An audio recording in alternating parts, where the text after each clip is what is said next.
अस्सलामुअलैकुम स्टूडेंट्स। तो कैसे हैं आप सब? उम्मीद है कि आप सब ठीक होंगे। तो welcome to my YouTube channel. तो हम जो है ना 10th क्लास की केमिस्ट्री को डिस्कस कर रहे थे। तो आज हम जो स्टडी करेंगे, दोबारा हम अपनी ग्लॉसरी को ही कैरी ऑन करेंगे। तो ग्लॉसरी जो है ना हम यहाँ पर स्टडी करेंगे ई पार्ट से। पिछली वीडियो में मैंने जो है ना मेंशन कर दिया था डी तक हमने जो है कर लिया था। अब आज जो हमने स्टार्ट करना है वो क्या है, ई से हमने बेसिक डेफिनेशंस जो है ना केमिस्ट्री की स्टार्ट करनी है, मैट्रिक की। तो यहाँ पर अब इक्विलिब्रियम कांस्टेंट पहली डेफिनेशन है। इक्विलिब्रियम कांस्टेंट हमारे पास रेशियो होती है to the product of concentration of product raised to the appropriate power of coefficient to the product of concentration of reactants। यानी हम concentration of product को डिवाइड कर देते हैं concentration of reactant से, तो इसे हम क्या कहते हैं, इक्विलिब्रियम कांस्टेंट कहते हैं। अब एफ ब्लॉक हम शुरू कर रहे हैं। तो एफ ब्लॉक में हम क्या कहते हैं, पहली डेफिनेशन इसमें ये आती है कि फैटी एसिड्स क्या होते हैं। फैटी एसिड्स हमारे पास बेसिक बिल्डिंग ब्लॉक्स होते हैं लिपिड्स के। They are long chain of saturated और अनसैचुरेटेड कार्बोक्सिलिक एसिड्स। उसके बाद जो दूसरी डेफिनेशन है, सेकंड डेफिनेशन, वो क्या है, फंक्शनल ग्रुप। फंक्शनल ग्रुप हमारे पास हम देखते हैं डिफरेंट फंक्शनल ग्रुप्स होते हैं, जैसे अल्कोहलिक फंक्शनल ग्रुप हो गया, थायोलिक फंक्शनल ग्रुप हो गया, इसके अलावा कीटोनिक फंक्शनल ग्रुप होता है। तो हर फंक्शनल ग्रुप क्या है, एक क्लास को रिप्रेजेंट कर रहा होता है, उससे अलग खसूसियात दे रहा होता है बाकी क्लासेस की निस्बत। अच्छा, नाउ हम जी की तरफ मूव करते हैं। जी ब्लॉक जो है, इसमें पहली डेफिनेशन जो है वो है green house effect. Green house effect हमारे पास क्या है, हम देखते हैं माहौल का टेम्परेचर दिन ब दिन, हमारे सराउंडिंग्स का टेम्परेचर बढ़ता चला जा रहा है। तो इस टेम्परेचर के बढ़ने की जो मेन वजह है वो क्या है, ग्रीन हाउस इफ़ेक्ट है।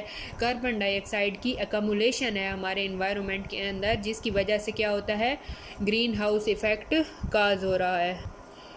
जो हमारे पास अब नेक्स्ट डेफिनेशन है वो है एच ब्लॉक स्टार्ट हो रहा है। एच ब्लॉक में जो पहली डेफिनेशन है उसमें हम देखते हैं तो हार्ड वाटर। हार्ड वाटर ऐसा वाटर होता है जो लेथर विद सोप क्रिएट नहीं करता, यानी ऐसा पानी जो सोप साबन के साथ रसूब पैदा ना करे, उसे हम क्या कहते हैं, हार्ड वाटर। उसके बाद जो है हाइड्रोकार्बन्स क्या होते हैं। हाइड्रोकार्बन्स, अब ये पीपीएससी का जो टेस्ट आया है 2022 का लेक्चरशिप का, उसमें ये डेफिनेशन पूछी हुई थी। तो हाइड्रोकार्बन्स हमारे पास वो कंपाउंड होते हैं जो कार्बन और हाइड्रोजन के कम्बिनेशन से बनते हैं, उन्हें हम क्या कहते हैं, हाइड्रोकार्बन्स कहते हैं।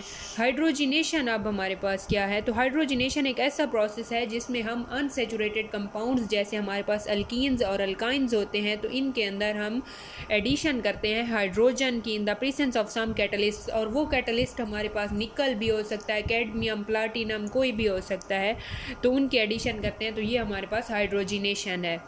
अब नेक्स्ट डेफिनेशन जो है वो है आई ब्लॉक से, इरिवर्सिबल रिएक्शंस। ऐसे रिएक्शंस जिनको हम रिवर्स नहीं कर सकते। मतलब क्या कि हम फॉरवर्ड रिएक्शन तो उनका कर सकते हैं, लेकिन यूँ नहीं हो सकता कि रिवर्स रिएक्शन भी हो, उनका रिवर्स रिएक्शन पॉसिबल नहीं होता, तो उन्हें हम क्या कहते हैं, irreversible reactions.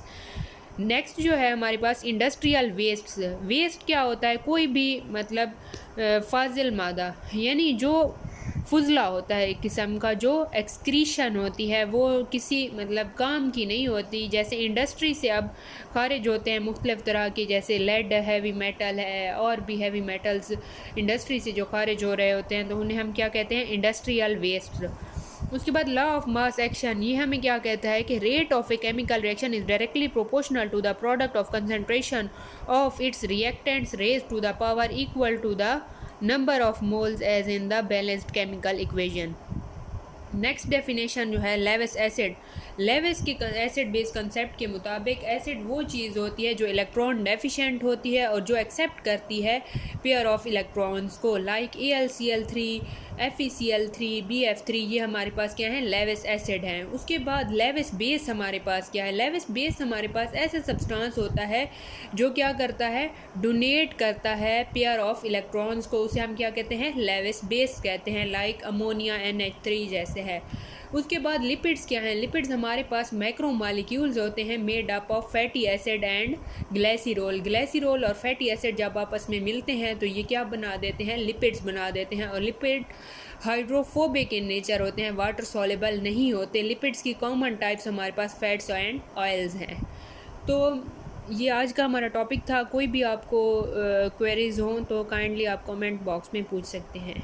Thank you very much.